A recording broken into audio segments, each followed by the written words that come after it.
ఒక్కసారి చెప్తున్నాను, మన దేవుడు సర్వశక్తి గల దేవుడు, సర్వోన్నతుడైన దేవుడు, ఆకాశాన్ని భూమిని సమస్తాన్ని కలుగు చేసిన సర్వశక్తి గల దేవుడు. ఆయన అనుకుంటే నీ జీవితాన్ని రూపాంతరంగా మార్చేసి, ఆయన అనుకుంటే నిన్ను కథ మార్చేస్తాడు దేవుడు. ఆయన అనుకుంటే మొత్తము మార్చేస్తాడు. ఒక్క దినం చాడు, ఒక్క సెకండ్గా ఆయన అనుకుంటే నీ జీవితాన్ని మార్చగల సర్వశక్తి గల దేవుడు ఆయన. ఆయన నీ హృదయం అడుగుతున్నాడు. ధర్మ లేదా? నువ్వు పేదరికంలో ఉన్నావా? ఈరోజు నువ్వు పేదరికమే, ఈరోజు ఏమీ లేని స్థితిలో ఉన్నావా?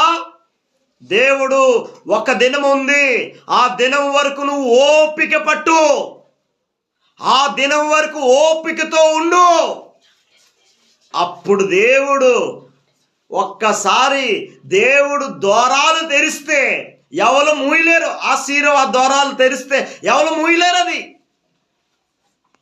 ఓపిక ఉండాలి, మనకి ఓపికతో ఉండాలా. మన జీవితాలు ఓపిక లేదు. ఎందుకు నా జీవితం? యేసయ్య ఏం చేశాడు? నేను నమ్ముకున్నాను. యేసయ్య నాకు ఏం చేశాడు? యేసయ్య నీ కోసం ప్రాణమే పెట్టాడు. ఆయన ప్రాణం పెట్టే దేవుడు నీ కోసం ఏదైనా చేయగలడు. అర చేతుల్లో చెక్కి ఉన్నాడు నిన్ను. యేసు ప్రభు ఈ లోకములో ఎందుకు జన్మించాడు? పాపుల నుంచి రక్షించుటకు, బంధకాలు అంటే చీకటి శక్తులతో బంధించిన వారిని విడిపించినందుకు ఈ లోకానికి వచ్చాడు. 2000 దెయ్యాలు పట్టిన ఒక వ్యక్తిలో ఉంటే ఆయనే డైరెక్ట్గా వచ్చి ఆ 2000 దెయ్యాలని నా కుమారుని విడిచి 2000 దెయ్యాలు, ప్రభా సర్వోన్నతుడైన దేవుడు కుమారుడు నువ్వు, ఎందుకు అయ్యా మాతో పని? ఆ దెయ్యానికి చెప్తున్నాయి. దెయ్యానికి తెలుసు,